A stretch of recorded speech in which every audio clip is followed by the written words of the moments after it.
एक तो ये हमारा धार्मिक था, मदर मेरी का श्राइन है, जैसे शाकुंभरी देवी आपका और ऊपर है पहाड़ों वाली माता, इसी तरह से ये फेमस हो गया वर्ल्ड में मदर मेरी के नाम से।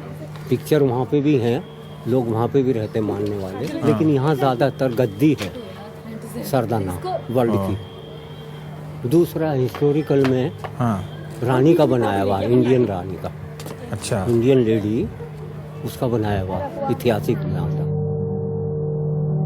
इतना छोटा शहर होने के बावजूद भी सजने के लिए ये एक उसकी पहचान बन गया है। जिस तरीके से हम लोग इंटरनेशनल लेवल पे भी है ये, और सभी इसकी बहुत बड़ी मान्यता भी है।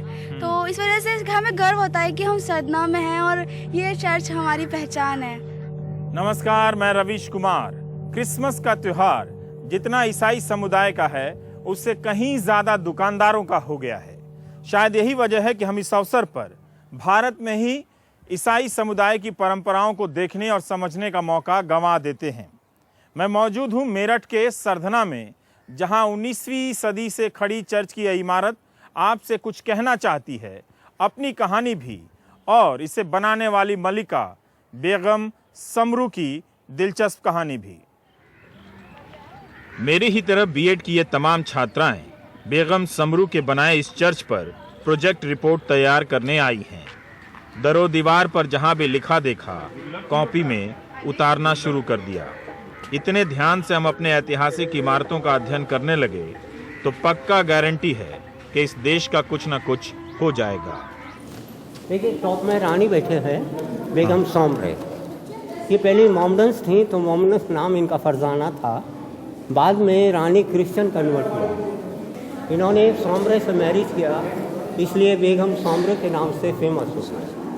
1822 में ये चर्च इन्होंने बनाया, बेगम सौमरे ने, अपने हस्बैंड की मेमोरी में, इसलिए इस चर्च को सौमरे चर्च भी बोलते हैं। नीचे हाथ में टोप लिए देख रहे हैं, इनका गोद लिया हुआ लड़का है डेविड, जो कागज़ का बंडल लिए खड़े हुए हैं। इनका नाम है राय दीवान सिंह त्यागी हिंदू। ये बेगम के प्राइम मिनिस्टर और कैशियर थे रानी के टाइम में। बीच में देखेंगे रानी अपने गुरु को, बिशप को, सोने का प्याला भेंट किया था, वही दिखाया देते हुए। और बेटी ये घूंघट करके हाथ में स्नैक है, यानी घूंघट से दिखा रहे हैं इंडियन कल्चर, पर्दा। सांप से दिखा रहे हैं रानी बहुत क्लेवर भी थी। इस तस्वीर में महारानी के अंदाज में हुक्का पी रही छोटे कद की समरू हैं। फरजाना नाम से मशहूर नर्तकी थी।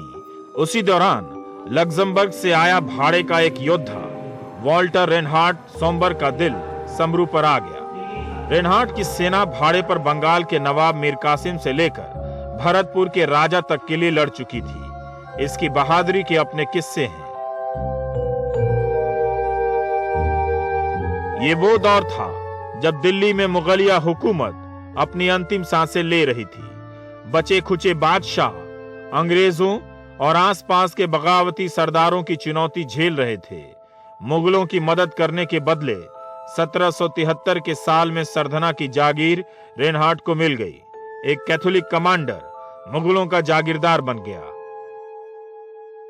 जब समरू साहब 1765 में भरतपुर के राजा जवाहर सिंह के यहाँ मुलाजिम थे, तो दिल्ली पर कब्जा करते समय फरजाना नाम की इस खूबसूरत बेगम से पहली ही नज़र में उनकी आंखें चार हो गईं।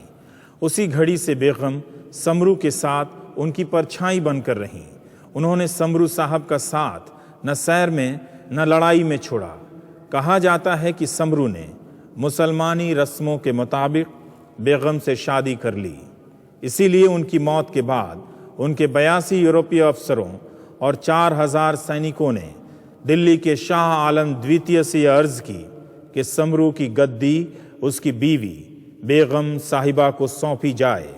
सन 1778 में बेगम समरू की लंबी और शानदार हुकूमत की शुरुआत हुई।